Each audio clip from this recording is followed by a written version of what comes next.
What is going on, guys? BCD here, back with another quick video, and today I wanted to talk about that Nintendo Switch OLED.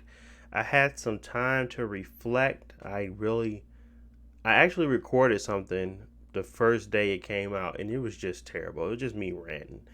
Everybody knew the Nintendo Switch needed an upgrade and a refresh, right? I don't know. I don't know what I'm saying. They have really got me upset. Like, I'm really tight about this whole thing.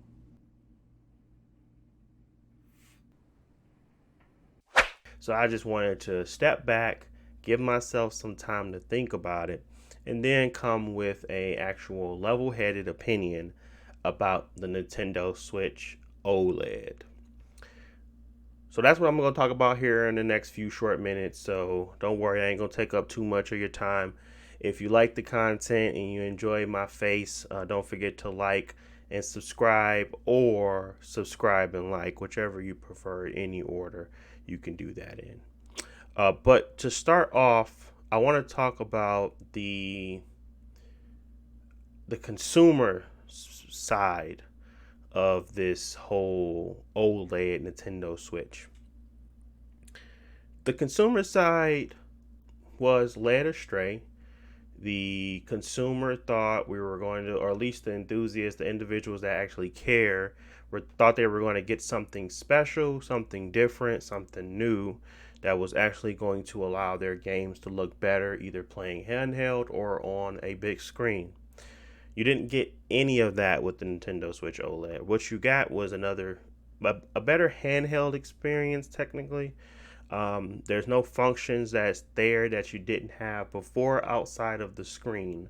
You could have bought a LAN adapter for, going directly via LAN for, your internet connection, but it doesn't really do much to help the experience of Nintendo Switch Online anyway. And then outside of that, really was the bump in the gigs for the standard storage that they give you from 32 to 64 for handheld slash console. So from that consumer aspect, you have every right to be mad. I'm mad. That's what I was mad about. I looked at it as if they were playing with our emotions. They just felt like they could get away with it, so they did. And this is something that can allow them to give life, a little bit more life to the Switch, more so than the Wii, or sorry, not the Wii U or the Xbox One and the PS4. They give it more life through that. Instead of going PS4 Pro type of situation, they're just doing an OLED screen. That gives it more life. Does it make the games look better? No. Does it make the games run better? No. It just really gives you a better screen experience when you're actually playing games. Like I said, it's no like HDR, there's no other implementation that kind of help it get better. It's really just the screen. And if you don't play handheld, there's literally no reason for you to buy this $350 item. Consumer side, still on the consumer side, thinking about it from the standpoint of this how much this technology costs nowadays? No. They are charging you $350 for 2013 technology, more like 2015 maybe. 2015 technology in 2021, they're still charging you a very steep price, and they're adding 50 extra dollars on for an OLED screen. You remember the PS Vita? That had an OLED screen. So it just doesn't make sense to the consumer. Doesn't make sense to the consumer, but let's switch over to the business aspect of it. The Switch is selling very well. The Switch has literally, Nintendo has no reason to stop doing what they're doing. They're not like their sales went down where you have to rehash technology to get it back going. There's literally nothing there for them to have to. It's nothing that right now is showing that they need to do something different. So why would a company do something different? It's not like their profits are going to go down. It's not like their profits would have went up if they would have brung out a new Switch. They would have had to, it was costly to kind of make those mid-tier generations. They had to cost more for them to actually make that stuff, develop for that stuff versus the Switch. Okay, you get a better OLED screen. Now we're going to charge you $50 more. You already was selling and buying them by the bulk, really. Switches were, I think they were like 25 or 24 million units sold last year. Why would they change their tactic? Why would they even care to rehash their technology? This is the plan. This has always been the plan. I don't see this changing. I don't see it being different. They are literally making the Switch their new 3DS. Why would they change a thing? This is the best business move I've ever seen. Honestly, it makes them keep all of their old technologies the same. They don't have to worry about backwards compatibility. They don't have to worry about anything. They don't even have to provide a better, online experience because we have got accustomed to not caring about the online experience. So, if the consumer doesn't care, why should Nintendo? It's a really hard pill to swallow, but that is the reality of the situation, people. They don't care because we don't care. They don't care because we still buy their console. We still buy the garbage they spew.